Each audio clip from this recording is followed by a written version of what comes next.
And Arup, like, did you like you have done the lab setup or not?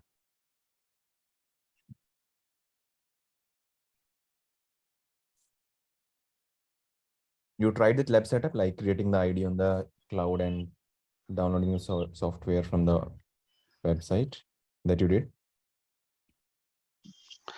Hello. Is asking me, Neeraj? Yeah. Yes, Arup. Yeah, yeah. So you tried this lab setup in your laptop? No, basically not. Yeah, I've not checked Okay. yet. No. Just Yeah. try it out, right? Because we will start the practicals, right? So at the same time, if you will see, you will cross check the same things in your device also. So it will be like you will be in the sync, right? And at the same time, you can ask the questions also. Okay. Sure. I will. I will. Yeah. Okay. So before the next class, you can just try it on, and like we can have a doubt session if you want, like before the session. Okay. Or Okay. Okay. for starting these things. Okay. Okay. Great. But you're using VMware E6i, right? Yeah. Right. Are you not able to send that software to us so we can also do that? What do you need basically? Any OS Uh, you need? yeah, I mean the VMware software. If It you need, might be asking the license, right? yes. So, okay, what you need? You need VMware, right? Or the VMware Yes. file you need? Yeah, VMware E6i. Oh, okay, this one. Yeah, I'll share this software to you. No worries. Okay. I'll All share. right. Thank you. Yeah, I have this file. I'll share. I have the iOS file basically. Okay, so you need VMware software or this VMware ESXi software? What do you need? What is this then? Is it Okay, this is E6i? basically ASXi, right? But for this one, you need a bare metal device. Okay. So on the bare Uh, metal device, you can install it. So what you can do in your current laptop, in your device, you will be having some Windows, right? Over top of that, what you can do, you can use VMware. So I will share VMware to you. Okay. okay. Yeah. Mm-hmm. Over top of VMware, you can basically install the FortiGate devices. Okay. Okay, so this is a real device. This is not a real device, but I do have the bare metal device, right? That has this ESC. Yeah. I have a Okay. server so that is running this directly on the top of Okay. it. Yeah. All right. Okay, so yeah, let me. Okay, Hello. So yes. just one question. Mhm. Will able to do in I mean, if we install that VMware workstation, is it Mhm. it's also can be done that only, right? Yeah, definitely, Arob. This Yeah. is very Yeah. light to use. The FortiGate is very light to use, right? And you can basically install in your laptop. Okay. Okay. One Okay. single machine only need to your 1 GB RAM and one CPU. Mm, That's it. CPU. Yeah. Okay. And that is, I think, that is sufficient, right? Yeah. And you can basically use. Okay, Sure. so Sir. let's say Thank you. we have the GUI, right? Last time we had the discussion like how to bring up the devices and how to basically um, even how to take the management access, right? So we just run the command show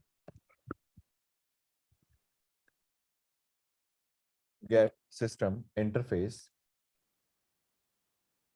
and question number. Right?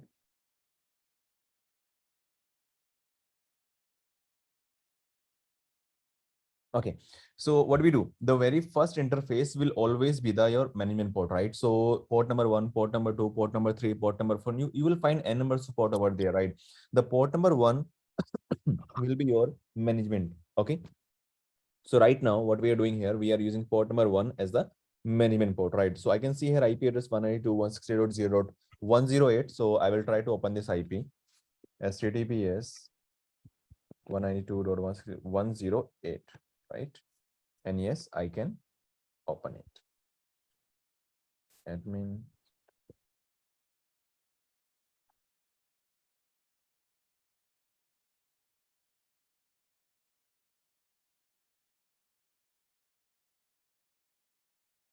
Cool. Let us check for the other one.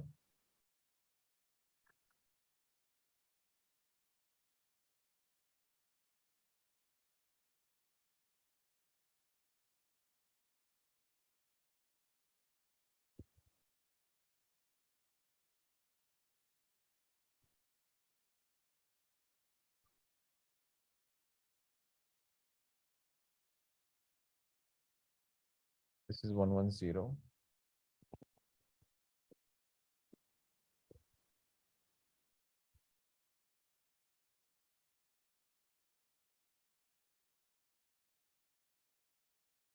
Okay, so we are able to open all the both the devices right now. So let's say what I want here, I want to change the interface IP. So what I can do, or let's say I want to change this management interface IP, right? So basically, we have two ways to do the same task, right? What we can do, let's say whenever I want to communicate, I want to configure any of the interface, right? So we have the option here. Go to the network, go to the interfaces, and you will see here your active interfaces. So now in the trial that device we get, right, that supports only three interfaces. So what you can do, you can only have three interfaces in the trial license. Okay. So the trial license we have, that is that is basically permanent. Okay. You can have, but we can say limited thing we can use. Let's say we have 24 interfaces on the firewall, right? But we will be able to use only three interfaces. So this kind of things we will be having. We will be having all the features, but we can say at the limited range. Okay. So I can see here port number 1, right? Now click here, added your port, right? So from here, you can basically, okay, so I know if you see that is having DHCP, right? Let's say what I want here, I want to configure a manual IP address. So you can just click over here, right? And you can do the changes. Let's say you want to change it in CLI. Okay, you don't want to do this, or let's say we want to learn the CLI also, right? So what we can do, we can go here, you see, add it in CLI, right? Now, when we you see here this CLI option over here and CLI option over here, right? So what is the main difference here? This CLI will basically give you the global view, right? And this is basically, this will give you the interface view of this basically particular interface. Okay, so this is a basically modified one, or we can say a particularly for the specific interface. So if I'll go inside this one, we are inside port number 1. You see, we are inside the port number 1, and the device is showing me the configuration that right now is active on this interface, right? Is it clear? Yes. Yes. Okay. Okay. Let's check this one. You see, that is basically FortiGate firewall CLI. That directly I can get over here also. You see, the CLI prompt I'm getting here, the username and then hash, right?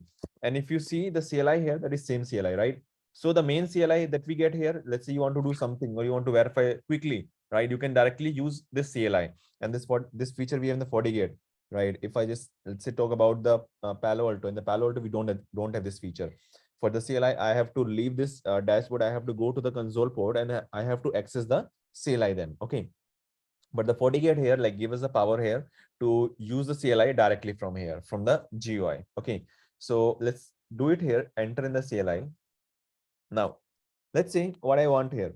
Okay, this will basically give you direct option to do the edit, right? So you can just use directly set commands.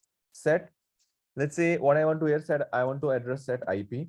Let's say 192.192.192.1. Okay, you can configure 245.245.255.0. So this is how basically you can configure the IP address, but I won't press enter here right now because it will change the management address, and I'm connected on this IP address. That's why. Okay, so this is how basically you can change the address, right? Let's say if you see, set allow access, ping, HTTPS, SSH, HTTP, and FGM, right? Now, you guys remember in the last class, we had a discussion to the traffic and through the traffic. Remember? Yes. To the traffic and through the traffic. Basically, in to the traffic, this allow access feature comes in picture. Okay. Whenever you will try to access the device itself, you will do a ping to device, you will do a HTTPS, SSH, or HTTP to the device basically. So this allow access list will basically will be there over there to allow or deny something or these services, right? But when we say through the traffic, at that time, basically, you have to configure the policies, right? So this is the main difference here. Whenever someone asks, let's say to you in the interview, you have to change, or I'm not able to, let's say I'm not able to ping the device itself, right? But I have configured all the policies, any policy with permit any, but still I'm not able to ping. So when we say a policy I have configured with permit any, that policy is basically a security policy, and that allow that through the traffic, not to the traffic, right? So what you have to answer, that time you will be troubleshooting basically using this command, set allow access command is there with that feature or not. Okay. Is that clear? Yes. Okay. Yes. Let's say you want to set the name here. So you use basically alias, set alias. Okay. And you can put here the name, whatever string you want to put here, right? So this interface you can see over there. If I go outside, You see alias. So you can basically put a name over here. Let's say MGMT, right? So let's do it here. Set alias MGT. Enter. Okay. Close this one. Go to interfaces again.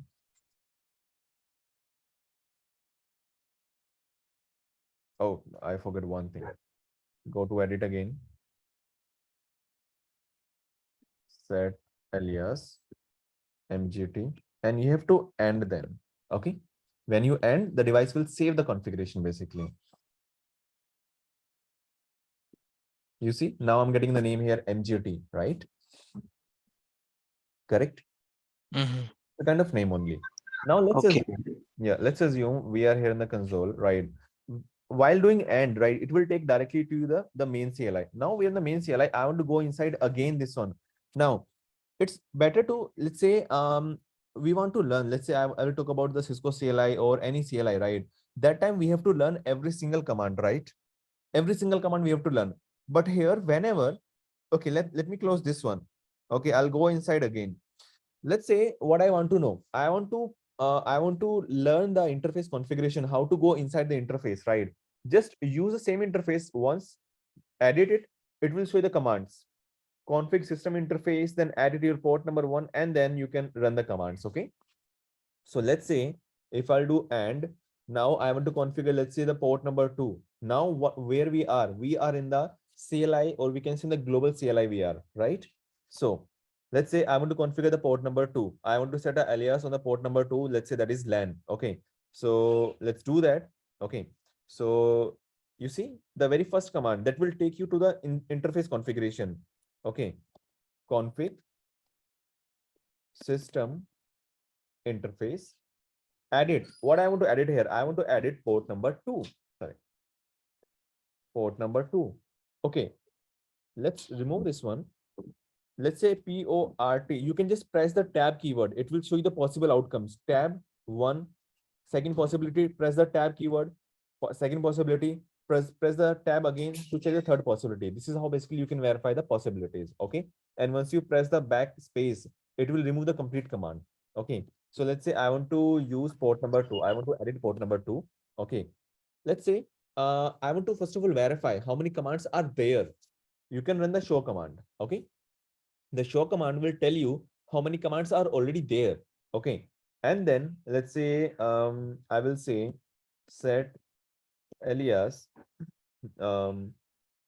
test set IP 12.12.12.12 255.255.255.0. Okay. Now there are two things. Let's say what you think. You don't want to save this configuration. Okay. What you can do, you can just say abort. Okay. When we say abort, it will take you out in the main CLI and will never save these configuration. So if I move this down, go to the interface level, you see the configuration are not saved. But let me just do it again. Okay. Okay. Yeah. Config. Guys, if I go fast, just stop me at that time and ask the questions. Okay. System Sure. interface, enter, edit port number, sorry, port number 2, enter, and set IP 12.12.12.12 255.255.255.0, set alias test, enter, and now I can just say end. If I do a question mark, let's say, you see the possible values we are having here, and these values are basically very clear, right? If you see and is basically basically go out and save last configuration whatever you have done, and discard the configuration, configure next table, enter. Basically next is basically you want to configure next entry now. Okay. And you want to save later, show the configuration, get the dynamic, and get the status. Using get, basically we get this status of multiple things over there. Clear, it will clear the options over there, right? Append some commands you want to append more.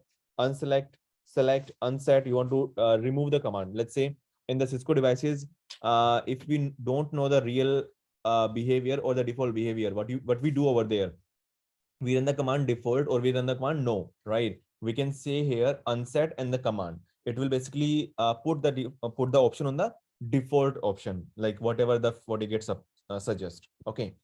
So let's say I'll configure again.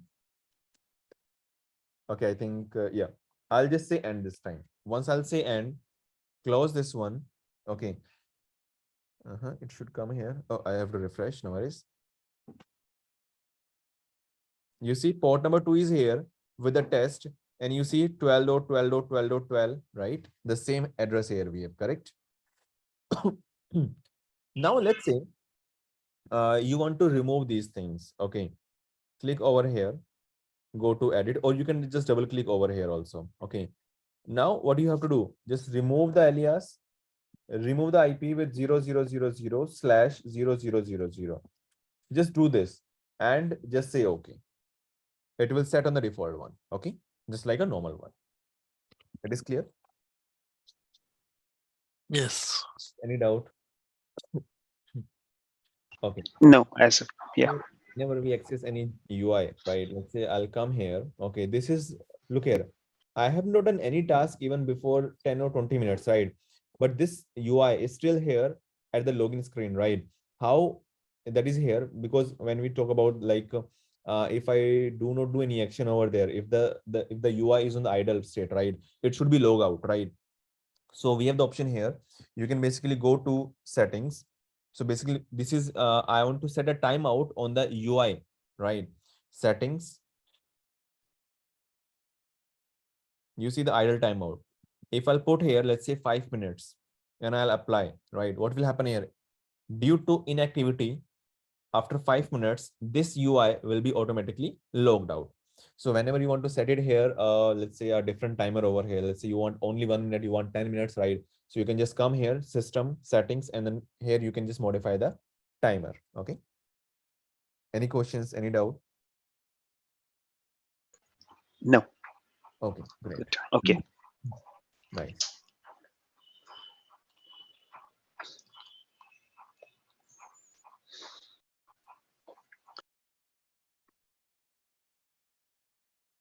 Okay, dashboard view we had the last time. Remember? Any questions from this dashboard view?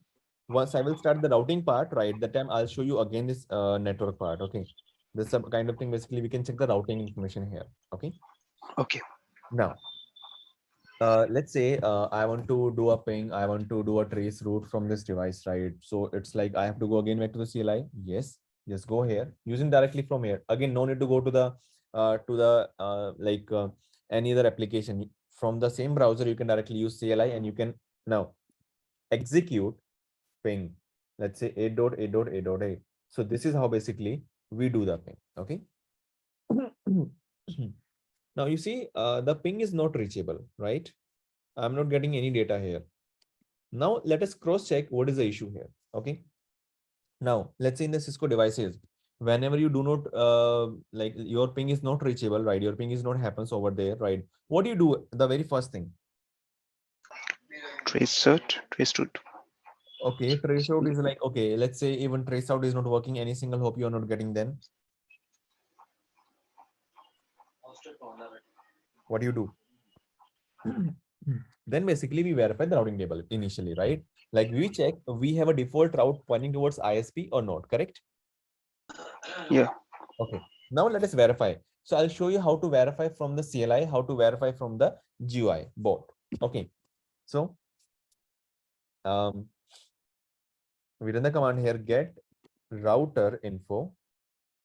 Sorry, not set get router info routing table all. You see, we do have the static route 0000, but that is pointing towards 10.102.109.109, and that is port number 2, right? That is something different. But if you see the management interface, I'm having pointing towards 192.168, right? This is something different. So we have to troubleshoot here. If the interface is pointing towards this one, what is that interface, right? So now what I will do, so this is the kind of troubleshooting we are doing, right? I will execute because I can see a default route pointing towards a specific IP. Let us troubleshoot this one, right? Execute ping to a specific IP 10.102.109.109. If you see that is also not reachable, right? If that is not reachable, I will verify why that is not reachable. Okay, move this down, go to your network, go to your interfaces. The port number 2 is having this IP address, definitely. Now, that is connected to which device? You see, that is connected to 40109. That is another device, basically. So right now, with the diagram we have, this box is connected to other box, other firewall box using the port number 2. Okay. And that device does not have that connection right now. Okay. That's why the traffic is dropping. So I can see here in the first UI, the port number 1 is a DHCP IP, right? I have to verify why the device is not taking the default IP or the default route over there, right? So you can go to CLI or again GUI, both. Okay, now let's check on the GUI. Dashboard, network, open this one. You see 0000 is pointing towards this one, right? Okay, can you tell me about this default route? Some detail about this default route, what it is, from where it is, what is this route? Any of you? So entry and exit point of the network. Sorry, come again. Entry and exit point of the network to Okay. reach outside. Okay, and what you can see here more? Here, Tell me everything about this route, whatever you know about, or whatever you can see on the screen here. What do you see here in this settings? it's basically the network. The subnet is the gateway IP through which will go outside Yeah. towards the network, And the from actually, which interface it's going, okay, okay, and and it's a distance in the AD. yes, And the and route type will be static. it is manually configured, right? Yes. Okay, if that is Yes. manually configured, right? Now what you will do? What you have to do? Okay, you know the solution right now. What is the issue right now? The issue we have identified, this port that is pointing towards other firewall that is not connected, right? That is not Right. connected to this interface specifically, right? And what you want here, you want to use the port number 1 again back, right? So what you will do? You have to check the other end if there is a IP configure or not. Okay, definitely. Let's say I'm just saying here. Okay, I'll just draw a diagram, right? To make you understand about this part. Okay. Just always think the Cisco part. Okay, when you will try to compare the troubleshooting part from the Cisco and then comes here, right? It will be very easy to understand. Okay, so right now what is happening here? I do have one firewall. Okay, that is connected to a switch. Okay, and that is connected to another firewall. Okay, in the normal cases, let's say if I'll take a Cisco router, okay, I'll take a Cisco router, I will connect in between a switch, okay, and then again I will take a Cisco router, okay. Now in both devices, I have configured a static route pointing towards this router and a static route pointing towards this router, okay. This is a layer 2 device, basically a plug and play device, okay. That's a router, that's a router. Now, whenever I will configure here static route pointing towards this router, and whenever I will configure a static route here pointing towards this router, and I will shut down both boxes, what change I will be having here, or what change I will be having here, or there will be no change? I want to know this behavior from your side. What will happen here in these two conditions? If you can answer these two conditions, you can surely troubleshoot this part.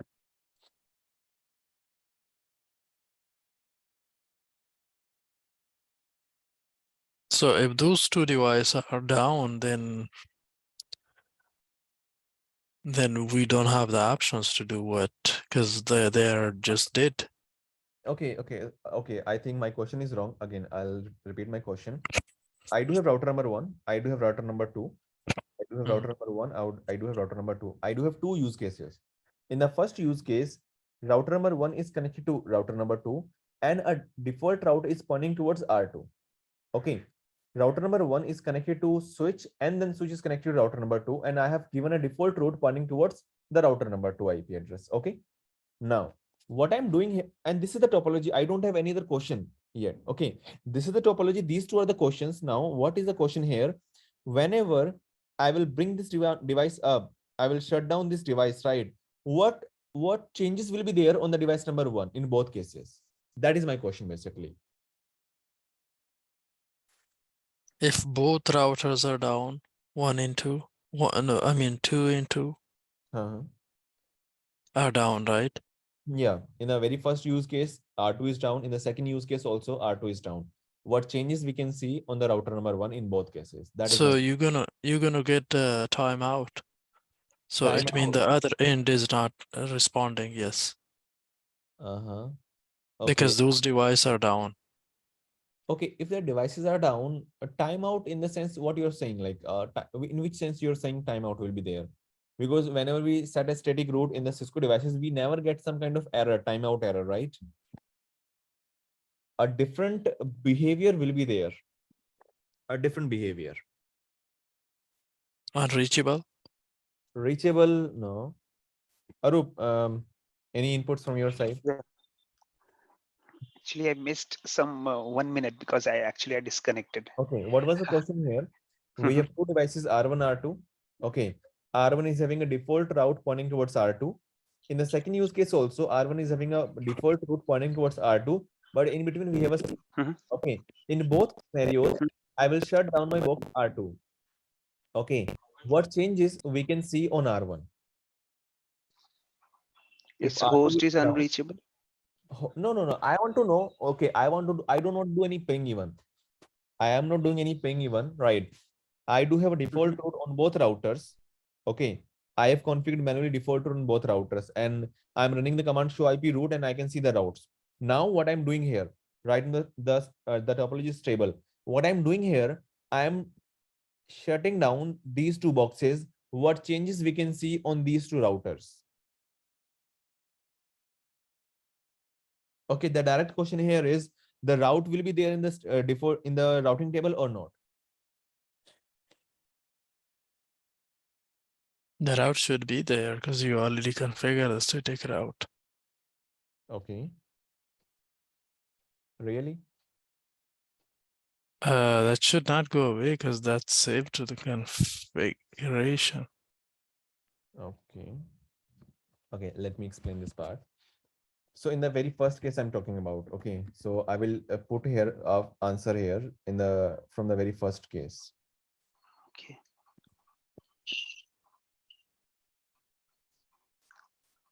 Whenever we have a static route configured from a to a IP address and that neighbor is connected directly, okay, in case the neighbor router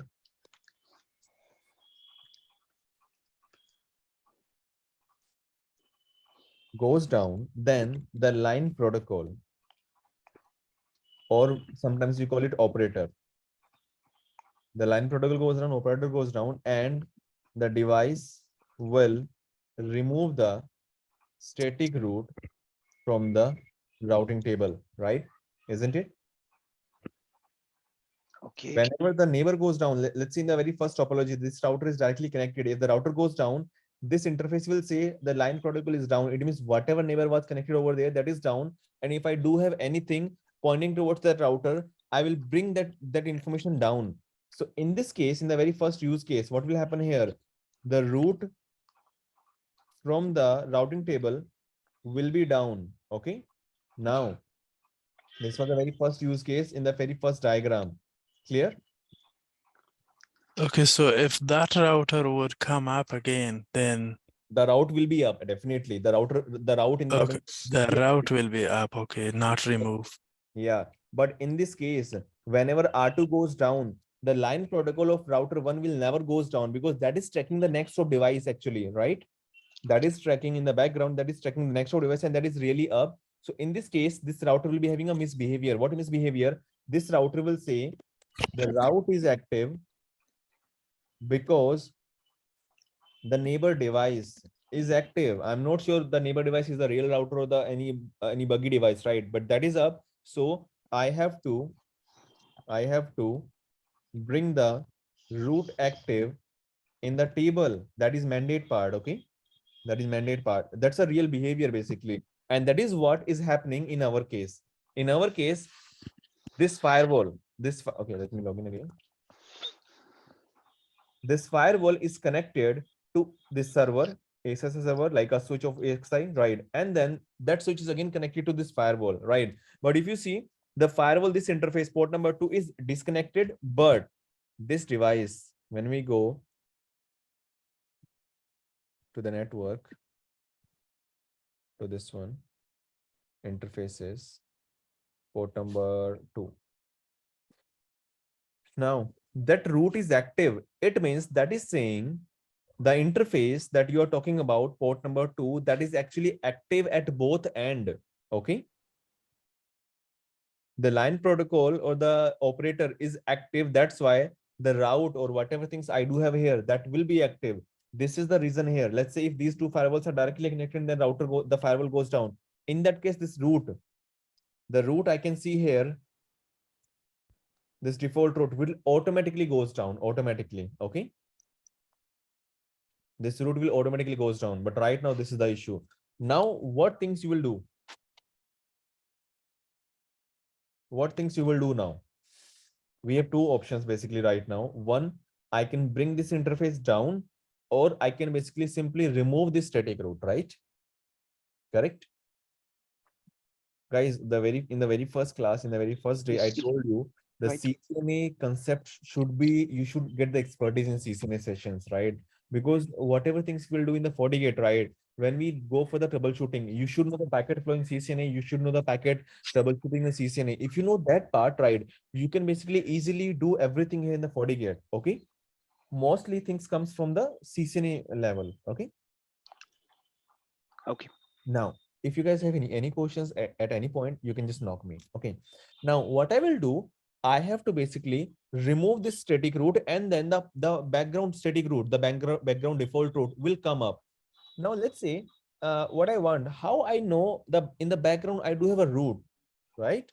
I want to know how I know that background has a root. I'm saying here, right? That background is having a root. So how I will get to know, because I do not see anything here like that, right? I do not see anything like that here, that I have a root, correct? So you can open the CLI. Okay. So And what is the problem? Why would you remove that? You know, the other end is down. You do not need to do anything. okay, so what is the issue here? Right now, the other end is down, right? That's why. And this router is saying my neighbor is up. My neighbor switch that is up basically. That's why this route I have to keep as an active route. So the solution here is I have to remove this route and I have to configure a static default route pointing towards the right interface. This is pointing towards the wrong interface. Okay. Is that clear?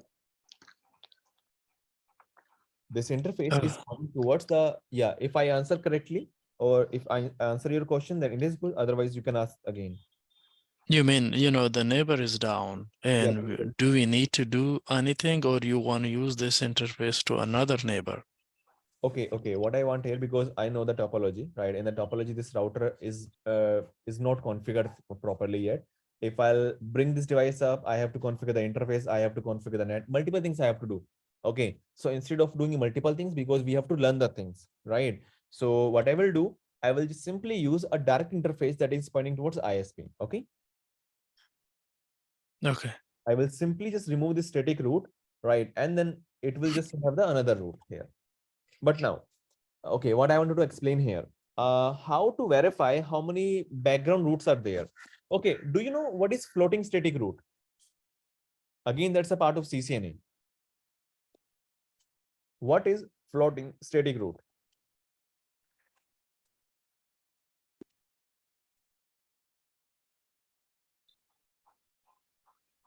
Guys, I'll share a video of the CCNA to both of you.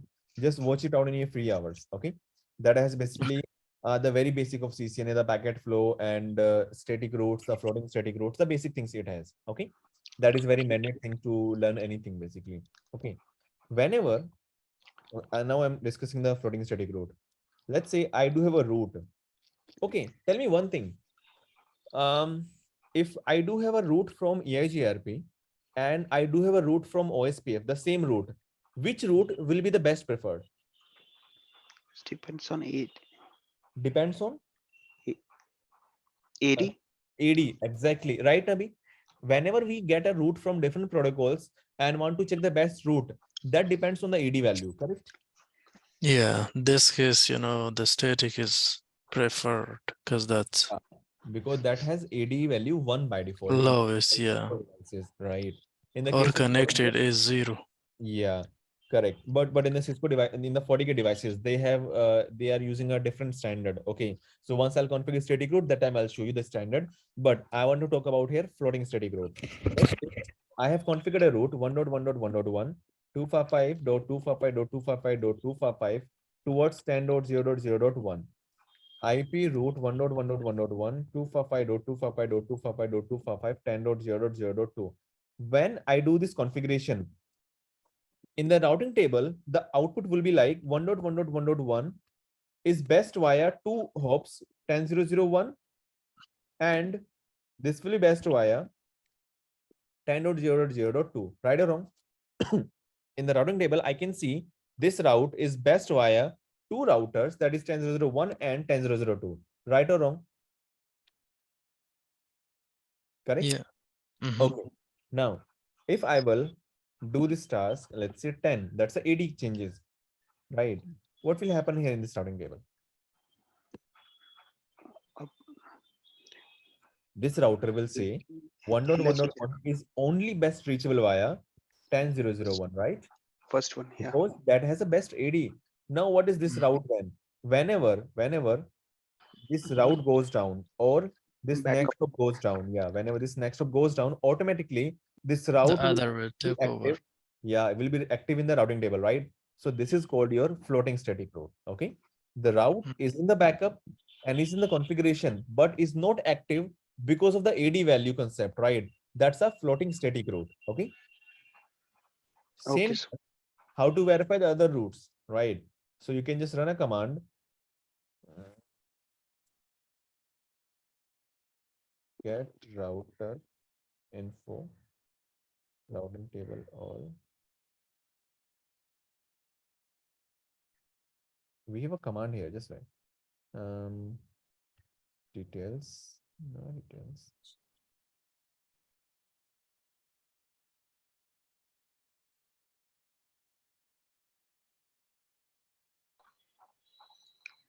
You might need to put the name. Yeah, database. You see, I can see 2 routes here 0000. You can run the command database, routing table database. In the database, you will find every single entry. Okay, every single entry. That's the best, known best. Every single entry you will find in the database. Okay, now, so you see, I do have this route as a best route. I do have this route as a backup route, right? You see the AD value 1 and 5, right? So by default, a default route in the FortiGate is taking AD number 5. Okay. And this I have configured manually with AD number 1. Once I will change the AD to more than 5, or I will remove this route, right? What will happen here? This route will be active, correct? Right, guys? yes, correct. Let's do that. Nabi, any questions from your side? No. Okay, let's do that. So go to the static routes, click here, and I'll just delete it. Or I can modify also, right? But once I'll start doing the static route configuration, I'll show you this one, the configuration part and the change part. I'll delete it. That has been deleted. Go to dashboard, go to network. 4 routes are still active because the backup route, the floating route came up in the picture. And then now I can execute ping 8.8.8.8, and that is working, right? Any Correct. questions? Any doubt? Naveed, basically, guys, this is how whenever things are not working, right? So you basically verify these things. Right now, we have not verified the policies. We have not configured policies. Once I'll configure policies, then we will have some more things or few more things to discuss while doing the troubleshooting. Okay. So one by one, once I'll start teaching the things, right, I will start adding those things in the troubleshooting. Okay. Okay. Okay, cool. Any So questions? why it worked? Sir, I don't think I Sorry, understand this. which one? Why did it work? It wasn't working before. Oh, you see, I had removed that route, right? Now this route is active, but this is towards port number 1. That was port number 2 earlier. Remember? Okay, okay. Yeah, this is MGT. another static route that we had earlier. Okay. Mm-hmm. Any questions, any doubt?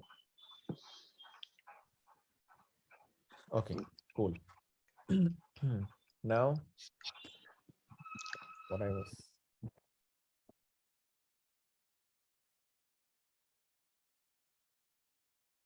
Okay, let's say I'll do a ping, execute ping to www dot.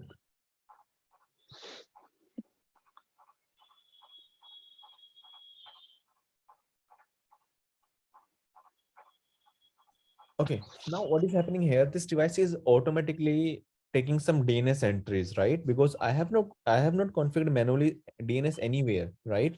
The device is automatically like basically changing the name to IP, right? That is trying to resolve the name to IP by using some mechanism in the background, right? Now we want to verify here how the device is picking a DNS server. Okay, so basically that's a setting here in the device itself automatically. Go to FortiGate network. DNS. Mm, DNS entry. You see the DNS just below the DNS yeah. interface. Right. Now, by default, what the device is doing here, the device is taking the FortiGuard servers. Okay, there's a FortiGuard servers IP address as a DNS IP. These are default one. If you want to modify, you can click on the specify, and then you can specify the IP. Okay, is that clear? Yes. Let's Clear. say set it. Yep. The primary should be 8.8.8.8. Apply, and here are the port number one. Okay, cool. I'm using this DNS. Okay. So let's check it here.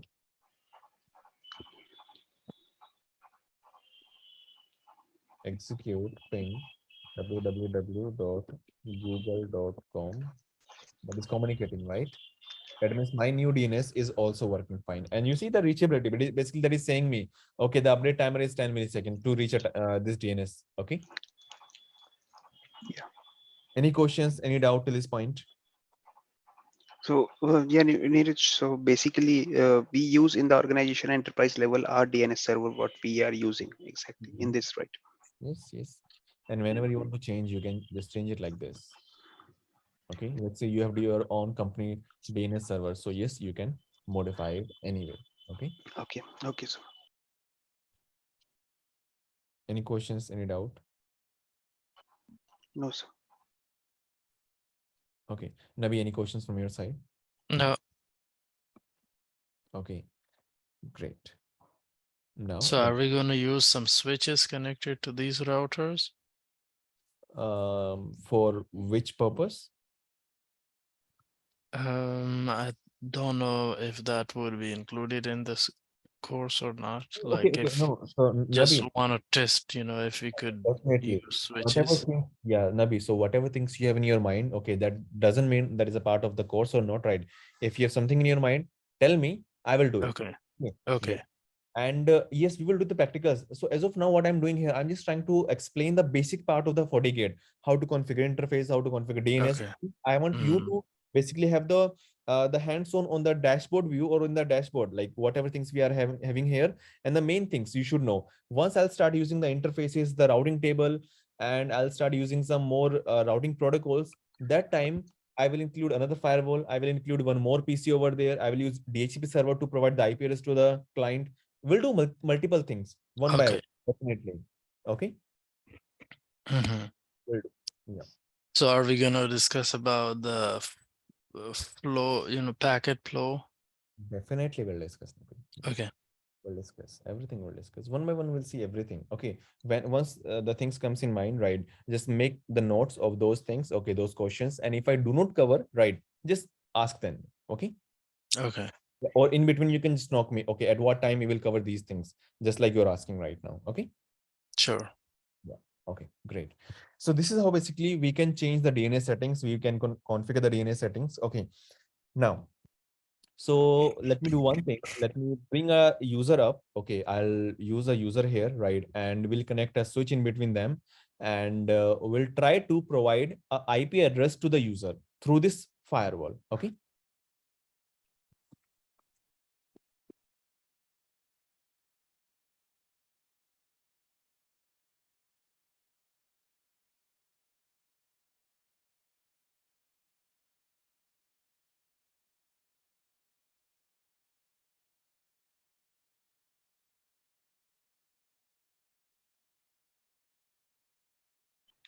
Do you mean, sir, we'll use FortiGate as a DHCP, right?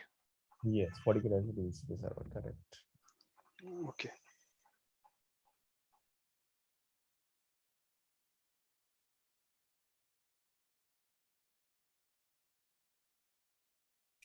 Okay, I think I need to install. Sorry.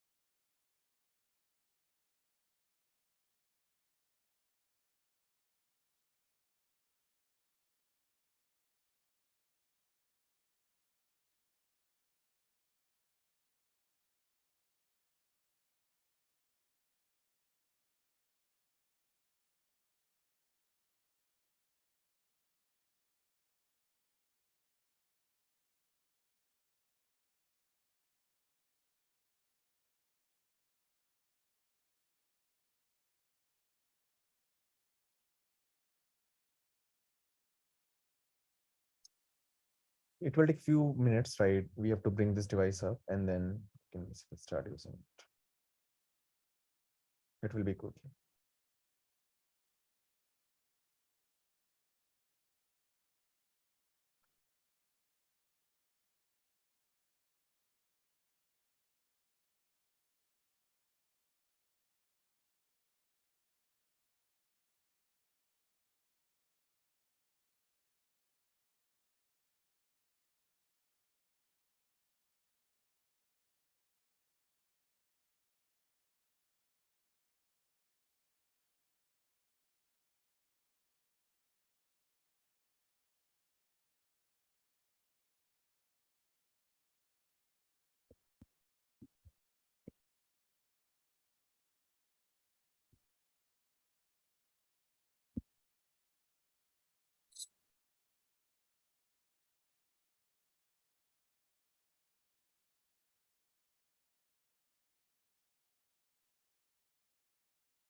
Okay, so this device is up, right? Now what I'll do, okay, so let's say I'm using any of the firewall I can use.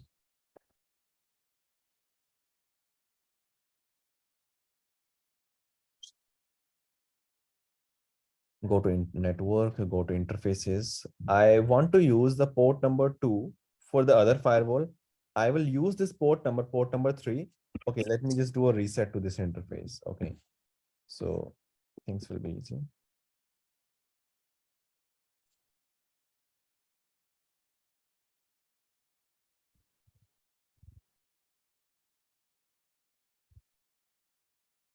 Okay. Okay, now this is on default one. Now what I want here, I want to use this port number 3 for to connect to the PC and want to use this device as a DHCP server. Okay, so first of all, I have to make sure this FortiGate 2 where that is connected, right? So let us verify here. This is, I think, this FortiGate 1. Yeah, this is the name of FortiGate CNC 2, right? So just go for the interfaces. The interface number 3, this one, that is having the adapter LAN 2. Okay, you can go to the networking. Okay, this is I'm talking about the EX server, right? So LAN 2 is having a virtual switch for the LAN 1. Cool. Okay, I'll go to this user. I will edit this one and I'll be using here the LAN 2 and just say okay. And I'll just give a reboot so that it will take the effect. Restart.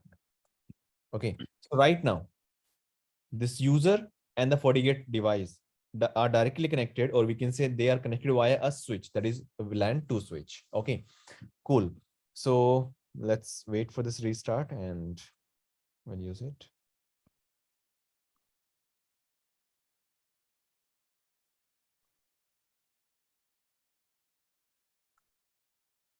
Restarted. Okay, great. Now let's go to the firewall. Go inside the interface, alias. So I will say to LAN interface. IP address. So manual IP address I have to give to this interface basically initially. So 192 dot, let's say I'll use 10 series 10.10.10.1 on slash, let's say I'll take 24. Okay. Now the next thing, you want to configure secondary IP or not? No, as of now, I don't want, right? Or you can basically use here a DHCP configuration also. Let's say in front of you, you also want to get that IP from the DHCP. In that case, you can choose DHCP. But if you want to configure your device as a DHCP server, then you cannot choose DHCP. Okay. Now, you see administrative access. This is asking for to the traffic. Into the traffic, what you want to allow. Let's say I will say I want to allow to the traffic. I want to allow for HTTPS and ping only. Fine. You want to enable disable something from here? Okay, let's leave it as it is because that's a Windows PC that does not use LLDP, right? Cool. I want to use this device as a DHCP device. Yes. Now, what you can do? Okay, I'm using exactly perfect thing. Let me use here 200. The first IP range is 100, 200, and the last IP range is 254. Cool. Netmask, I want to give this one. Default gateway, same as interface IP. Whatever IP I do have here, I want to give this as a default gateway. DNS server, I want to configure. I want to use same as a system DNS. Whatever system DNS is using, exactly same. Or same as interface IP 10.10.10.1 or specify manual IP. I will say same as system DNS. Lease time for this IP address I will define, right? You can basically change that lease time also. Okay, we have few more things in the advance, but let's do this one first of all. Just say okay. Go to the user ncpa.cpl. Using this, you basically open the network adapter, turn it off, start again. Now, if this device gets IP address,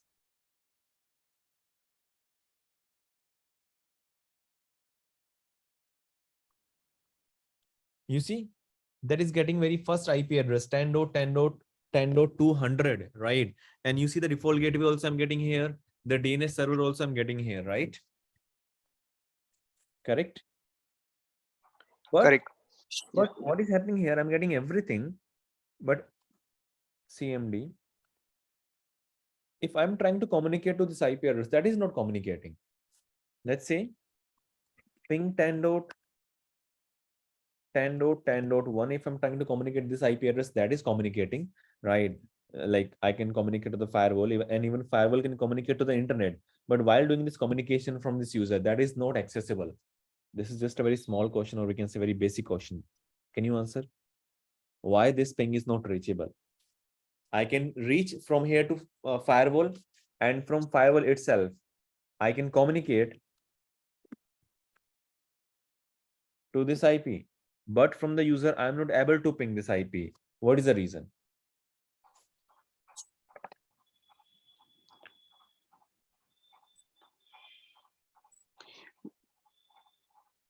We are able to reach 10.10.10.1, which is our gateway, but I mean gateway, but is it going to our outside? Yeah, that is the question basically. Right now, what is happening here? And what is happening here basically, we are doing a communication from the firewall to outside, and that is reachable, right? Yeah. And from this user to the firewall, yes, that is reachable. But from this user to outside, that is not reachable. What is the reason behind? Policy. Policy. Policy, exactly, policy, right? Policy, and one more thing. Route. No, we have the route on the firewall. One more thing. Let's say I'm not using firewall. I'm just learning CCNA. If I'll ask, you have to allow the internet access. What do you do for the LAN users? Let's say in the company you want to put a router. What Mhm. things? You have DNS. No, no, no. Let's say I'm doing a ping only using IP address. I want my users to access internet, right? Mhm. What we do on the router? We have the default route. Definitely, we have the default route. I don't Mm-hmm. need security policy in the router. Yes, definitely, we don't need security policy on the router. What we need on the router to make the internet access? Netting. Netting, exactly. So now in this case, what is spanning things? Spanning things are basically netting and the security policies. About the netting, we have too many things here to discuss. Okay, so I'll discuss one by one. I will not do like just quickly and go through, right? This is just error. Okay, we will go through. But right now, what we wanted to achieve only the user should get the IP address from the firewall, Mm-hmm. right? As a now Okay. we know this firewall device is working as a DHCP, right? Right. Yeah. Let's go here.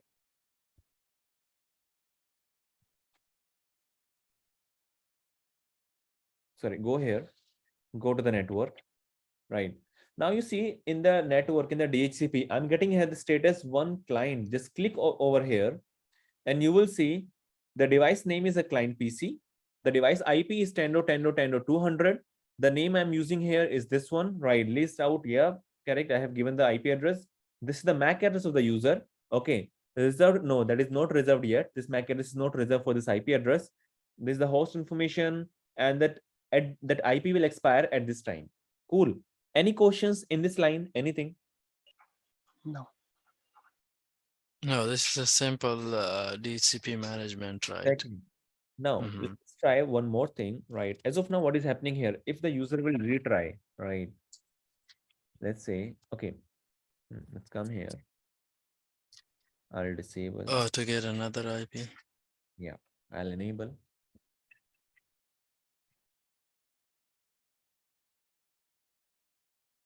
Refresh. Okay, that is, I think that is not released. Okay, let me do a release from here. If you would do a revoke from there, I think you would. I want to do it from the CLI, from this user machine actually.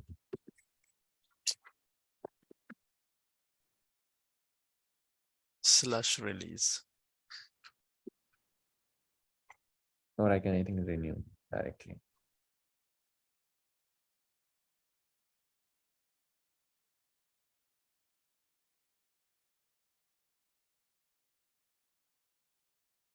ipconfig / release. It says renew or any adapter release. all matching connections. You should not have a space there. RELPIP config release.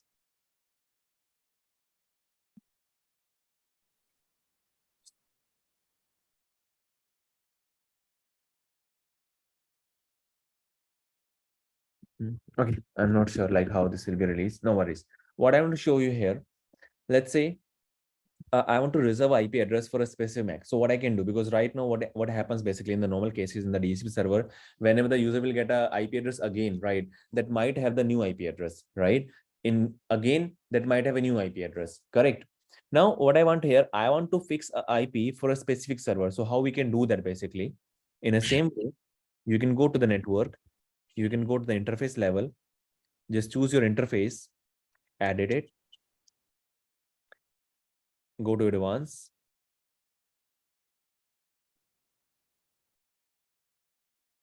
Now, what I can do, I can basically add an entry here. So let's say I want to add from the client list. I do have one entry.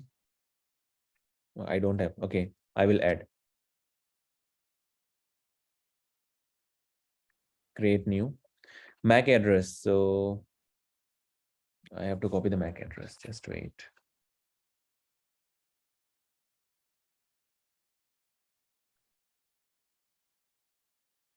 Oh, it removed now. It's released right now. Yeah.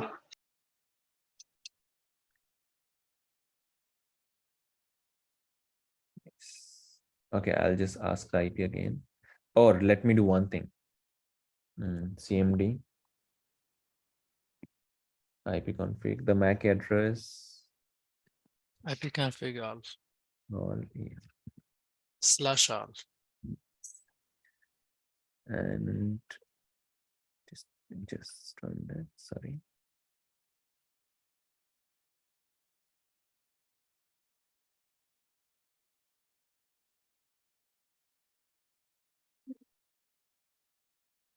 This is the MAC address 0C000C.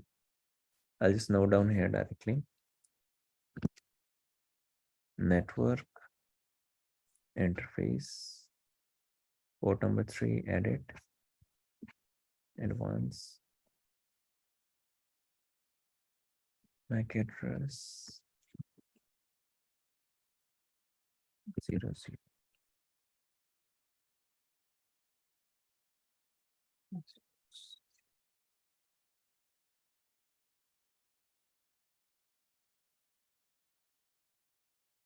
AE7.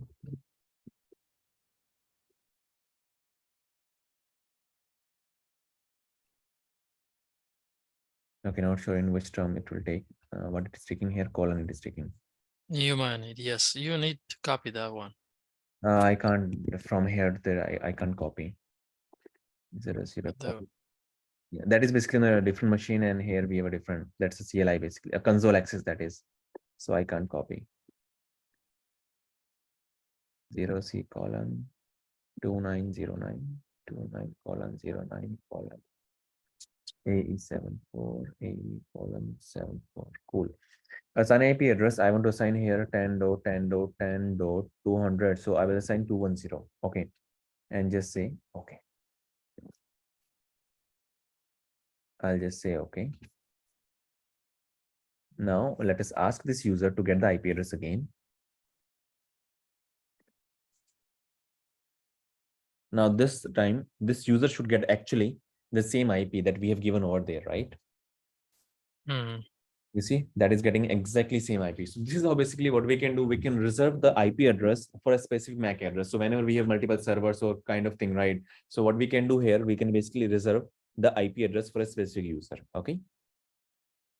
Now, it's good.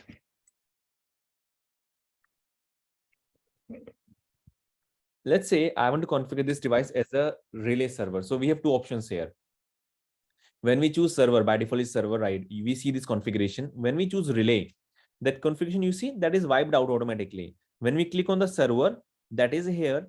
When we click on the relay server, that will automatically wiped out, and we can put here the command. Now, in which case we use the relay server? In which case basically we use relay concept. I'll draw a diagram and will explain you. So these are three use cases that we can have in the FortiGate for this DHCP. Okay. So I'll just draw a diagram.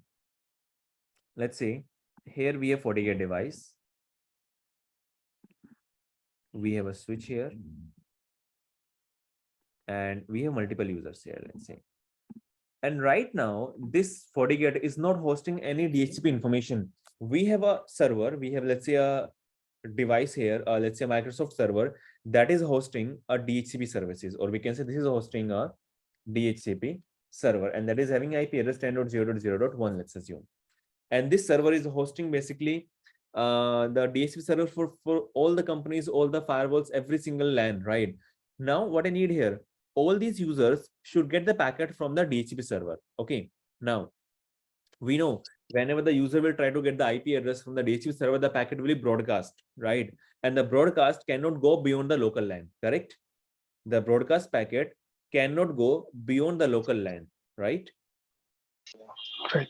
So what will happen here? So DHCP is in out of the office, right? Like in Yeah, another location which is connected through WAN network, right?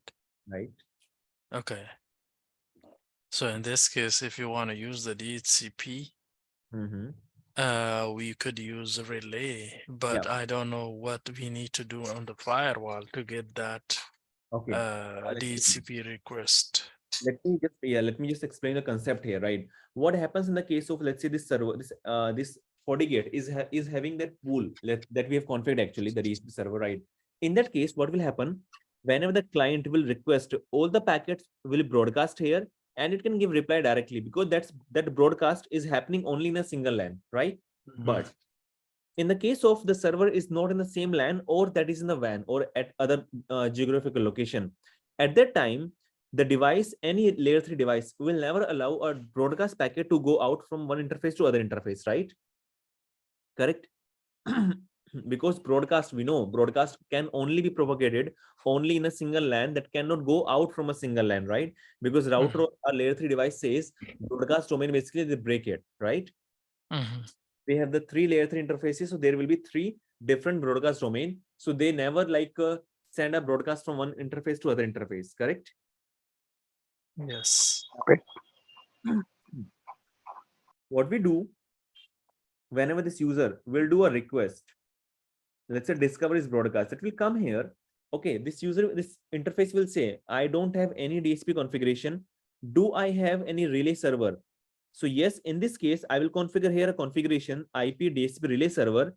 IP address is 10.0.0.1. Now, what will happen here? Whenever this interface sees, oh, the relay server is configured. So what I need to do?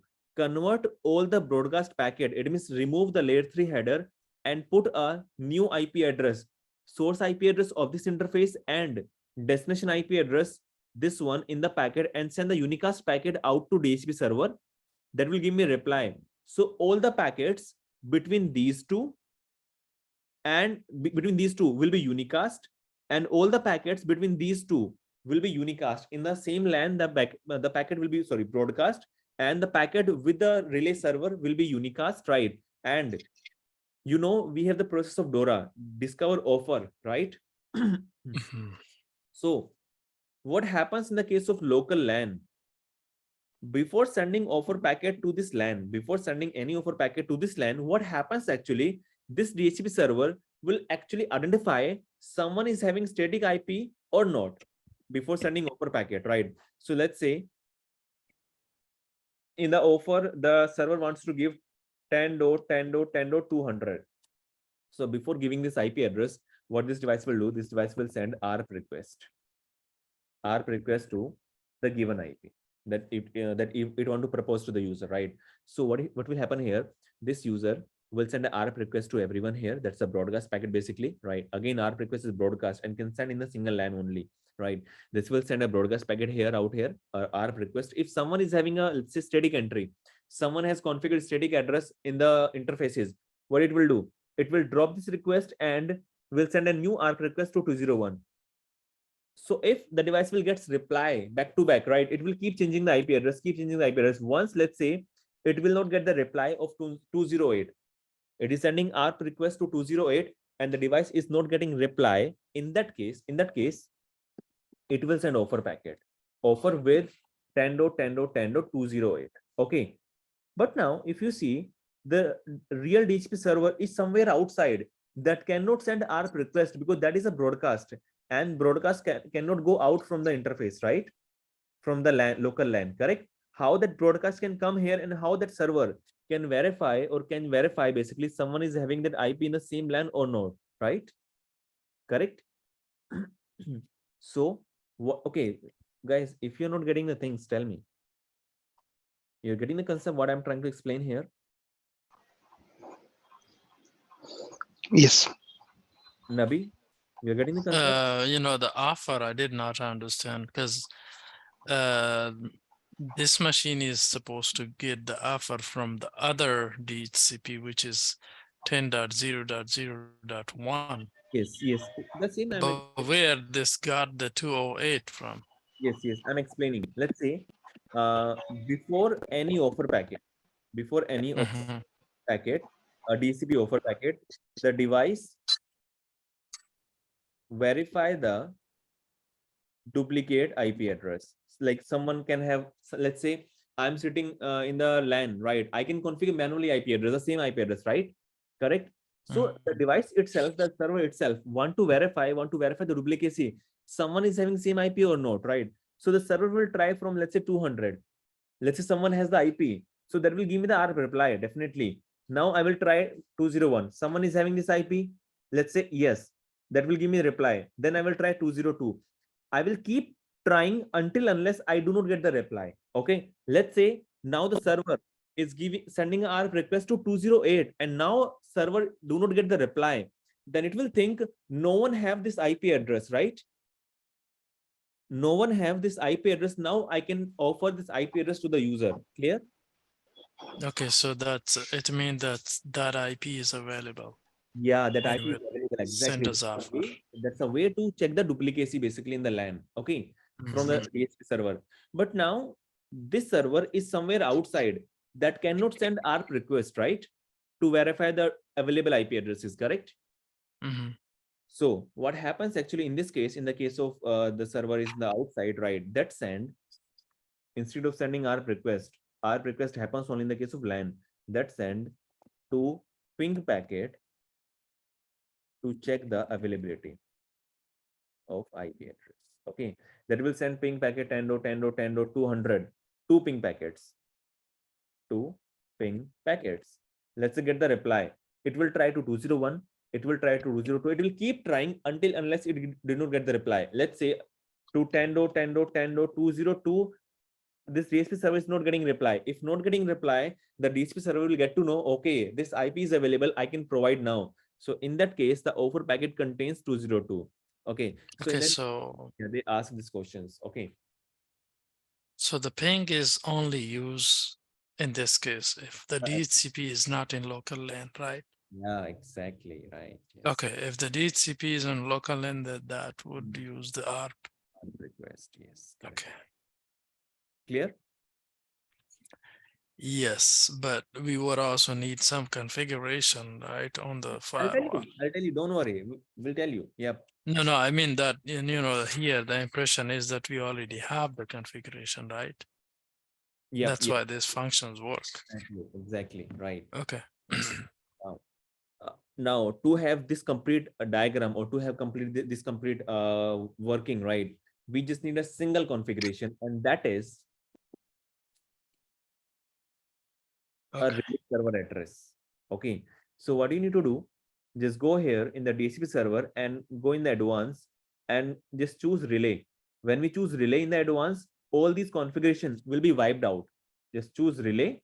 You see, Mm, everything has been wiped out, right? And the device yeah. is asking that relay server is a IPsec relay server or a regular relay server. I'm saying that's a regular. I'm not using any IPsec tunnel.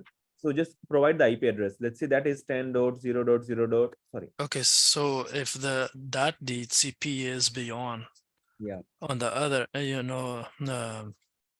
Somewhere on the outside. other end of the office, which Yeah. use IPsec tunnel, right? Then we choose the IPsec tunnel. IPsec. Exactly. Okay. it will take the IPsec tunnel then. Okay. Mm, Otherwise, we will just define here the normal IP address of the server. Let's say that is somewhere okay. globally. Okay, so I will define the IP address 11.1, whatever IP address we have, and I will just press OK. It means, you see, this was a very, very easy configuration, right? Relay, Mhm. choose relay and configure IP address, and this complete diagram will be ready for you to serve you. Okay.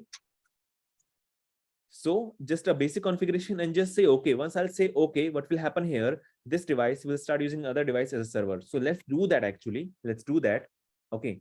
So what I will do, what I will do. Okay, we don't have the server yet. We can't configure even. Mm, So the same case would also apply for VLAN, right? If we want to use a VLAN on the other end, then we do not want to use DHCP from the local yes, yes. VLAN, right? Yeah, yeah. Okay. Okay, as of now, we don't have any server kind of that, right? So we can't do it, right? Okay. Future, we might like bring a device up with the server configuration and we can test it out. But yeah, this is very simple. As an engineer, Sure. we should know only this part. As a engineer, there's no requirement to know the Windows server requirement and the DHCP server configuration. Yeah, Okay. just configure the relay server IP, whatever server IP address over there that will act as a relay server IP address here, and just say okay. You have to make sure one thing. What you have to make sure, you have to make sure that IP address that you are using for the DHCP server that should be reachable. Is Okay. reachable. Okay. Right. So do a ping to that to check the reachability so that you will be very verified. You will be very, very confident at your end that everything is fine at my end. If some issues are there, so that will be on the server end. Okay. So this is how basically we do the configuration. Okay. Now you see okay, any questions in the DHCP server? Anything? No, but we would not need a specific policy here for, right? As long No, as we have a nothing, nothing. connectivity to. No. Okay. This is doing a request actually. This firewall is doing a request, right? So we Okay. yeah. Because if you see, if I'm doing any request directly from here, we don't need any policy, right? We need Mm, a policy when some other device is requesting. Right now, this device is requesting for IP address actually on the behalf of other device, right? okay. I thought we would have a specific traffic for the DHCP, Yeah, like we have HTTPS, ping and others. the direct traffic, and this is kind of this device wants to do something by its configuration actually, right? Okay. Yeah. Any questions? Any doubt till this point? Anything? Arup, any Thanks. questions from your side? No, I think I'm good to go. Great. Now the next thing. We have applied here. Okay, I'll just remove this one. I will not say okay. I'll just say cancel because I do have some configuration. Now you see, I was using here HTTPS and ping, right? Now I'll go to the user and I will try to access the device. Okay.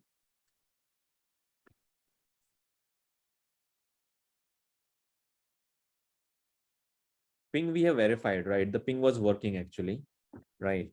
So HTTPS colon slash slash 192, sorry, 10.10.10.1.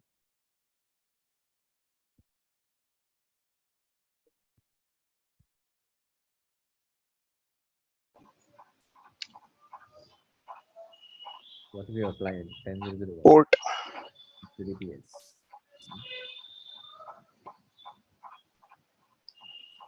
Yeah, you're gonna get Yeah, that. certificate error. Yes.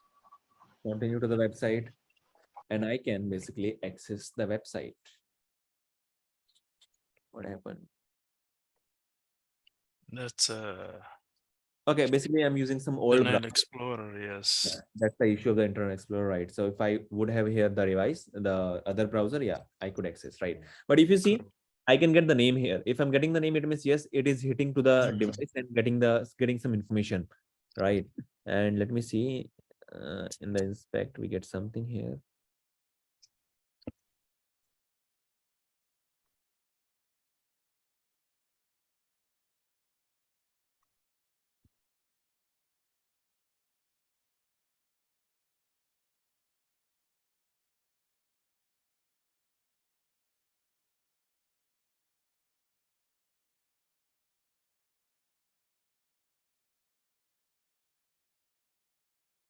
Okay, this does not support this kind of programming. Okay, no worries, leave it.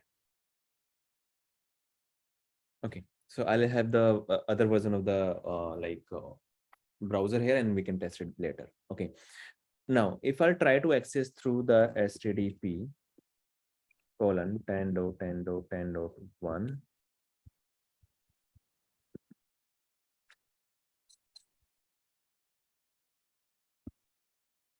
You see, even I'm not getting any name here, right? Now let me do one thing. I'll go to the interface level and we'll just try to allow HTTP. Oh, we don't have that. Okay, no worries. Let me try SSH, right? So I'll go back again to the user, but we should have actually SSH configuration. Terminal also not there.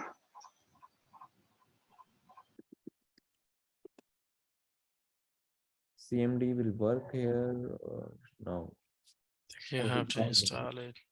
we have to install it, right? Okay, no worries. Buddy, I'll something, yeah. take this part next time. Okay, I'll install the mostly softwares here and we will do it. No worries. Okay, but yeah, once I will say right now the device will not be available to do SSH.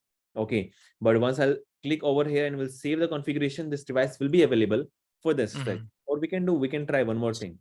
We can do one thing. Let's remove the ping, or let's right now the ping is available, right? I'll do a ping CMD ping 10.10.10.1 -d. Oh, that is reachable, right? So now I think what we used for the repeat count -T. Oh, great. Now let me disable this feature, remove the ping, say okay. You see that ping is not reachable now. The packet are lost, right? It means that function is actually working here, right? If I allow it again, and I'll It just say should okay, work. it will be allowed. Yeah. Hey, come on. Yeah, it is allowed. Correct? Any questions, any doubt till this point? This is how basically what we have done. We have done a LAN part basically, right? How to connect a LAN user with all the configuration, like basic configuration, connect to the traffic, right? Through the traffic, we have not done because once we start using policies, that's a kind of through the traffic, right? But yeah, these basic things, any questions, any doubt in the basic things?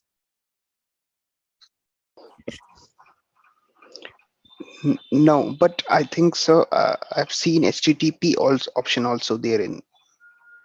But Yeah. here, So like, Yeah, but it's this is a trial version, that's yeah, why. this is the Maybe. same. Yeah, let's do it through the CLI. I think through the CLI. You see, set allow cases HTTP ping HTTPS SSH enter. Oh,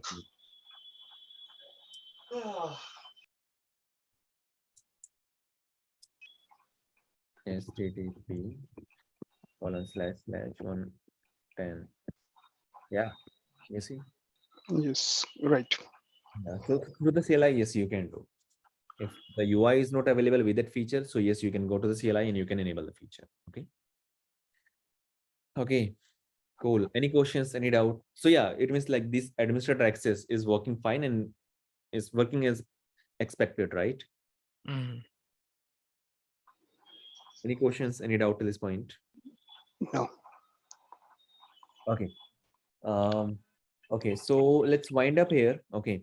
And now, like next things tomorrow, we'll start with we'll bring another device up in the network. Okay. We'll do the connectivity with the other device. Okay. We'll configure the static route, and tomorrow what we will do, we will bring the internet up from this user to the internet via next firewall. It means we'll have a diagram like this Windows machine is connected to a switch, is connected to a firewall. That's an internal firewall kind of thing that will be having connection to other firewall, and this firewall will have the internet access. So I will try to allow the internet access only here, few security policies over here, both, right? And this user should get the access actually via this internet, not via this internet. Okay. Try both. Whenever I need a direct internet access, DIA, something we call it, right? We use the term direct internet access, right? I will try this one. Okay. Whenever I don't need any internet access directly from here, I need an internet access from the headquarter or some kind of other device, right? Other policy they are checking, right? So that also we will do. Okay. And we'll do Okay. the specific one, we'll do for the all users. We'll try multiple things over there. Okay. So, but before that, just do these practicals. Okay. If these practicals are done by you, right, then we can move forward with easy configuration. Okay. That will be very easy to understand then. Okay. So just make sure before the next class, tomorrow class, right, these things, whatever things we have done today, that should be done by you. Okay. Okay. Nabi, you can just try it out these things, and Arup, like you also do the same thing. Okay. Just check the video again. Okay. The last videos basically that has all the way to set up the lab. Okay. Yeah. I'll share a Which software. one? This video? The previous videos basically. The first one, right? The first one basically is the first one we had a discussion about how to set up a lab, right? Okay. We did it in, I think, in one of the guy. He was in the demo, so we did it for him, right? So yeah, you can So give it. this is our second video for the class. This is the third video actually. I don't have the second one. Bilal and those were there, right? So Yeah. Okay, Nabi. So I will update it. Don't worry. Okay. Okay. Do you have the Mhm. link of the class? No.